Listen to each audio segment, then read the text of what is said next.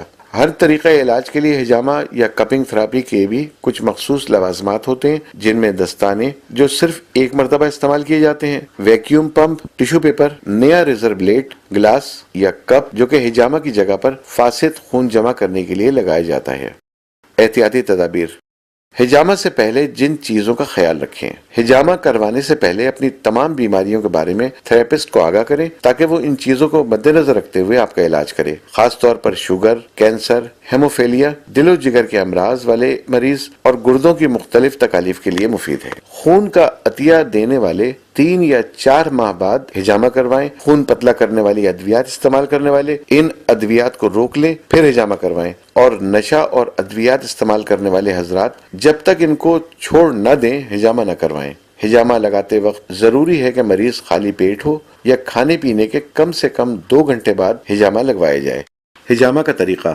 اگرچہ حجامہ کسی ماہر طبیب یا ڈاکٹر سے ہی کرانا چاہیے، مگر معلومات کے لیے ہم طریقہ بھی بتاتے چلیں کہ حجامہ کرنے والا ہاتھوں پر دستانے چڑھا لے اور مریض کے درد کے مقام کے جلد کو اچھی طرح صاف کر لے. بال ہوں تو انہیں سیفٹی ریزر سے صاف کر دیں، ورنہ کپ بالوں کی وجہ سے جلد پر نہیں چپکے گا. کپ لگا کر پمپ کے ذریعے ہوا کھینچ لی جاتی ہے، جس کی وجہ سے اندرونی دباؤ کے باعث مریض کی جلد ابھر کر سامنے آ جاتی ہے اور جسم کا گندا خون جلد کی سطح پر آ کر جمع ہو جاتا ہے. کپ کو ایسے ہی 3 سے 5 منٹ تک رہنے دیا جاتا ہے، پھر یہ جگہ نرم ہو جاتی ہے. اس نرم جلد کے حصے پر تھوڑے تھوڑے فاصلے پر بلیڈ سے ہلکے ہلکے کٹ لگا دیے جاتے ہیں. اب ایک مرتبہ پھر کپ کو اسی جگہ پر دوبارہ لگا دیا جاتا ہے. پمپ سے کپ کی ہوا کھینچ لینے سے دباؤ کے باعث کٹ کے اندر سے خون رس رس کر کپ میں جمع ہونا شروع ہو جاتا ہے. کپ کو اسی حالت میں کچھ دیر رہنے دیا جاتا ہے اور گندا خون جمع ہو جانے کے بعد پھر گلاس کو الگ کر دیا جاتا ہے. کچھ لوگ انجیکشن لگوانے سے جیسے ڈرتے ہیں، تو اسی طرح سے وہ حجامہ سے بھی ان کا ایک خوف ہوتا ہے کہ یہ کٹ لگے گا باڈی کے اندر ہماری، تو اس سے بہت زیادہ تکلیف ہوگی یا نقصان ہوگا یا کٹ صحیح نہیں ہوگا. اس طرح کی چیزیں ہوتی ہیں. جب وہاں پہ ہم کپ لگا کے اور سکنگ کرتے ہیں تو آس پاس کے ایریے کی ساری سرکولیشن جو ہوتی ہے وہ وہاں پہ کھنچ کر ٹاکسنز جمع ہو جاتے ہیں. اور ایک عام مثال ہے اس کی کہ آپ اگر کسی بھی اپنی انگلی کو بھی دبا کے تھوڑی سی دیر رکھیں گے تو جب وہاں کی سرکولیشن رکتی ہے تو وہاں پہ وہ ایک ایسی کیفیت ہو جاتی ہے کہ وہ جیسے سن ہو گیا ہے.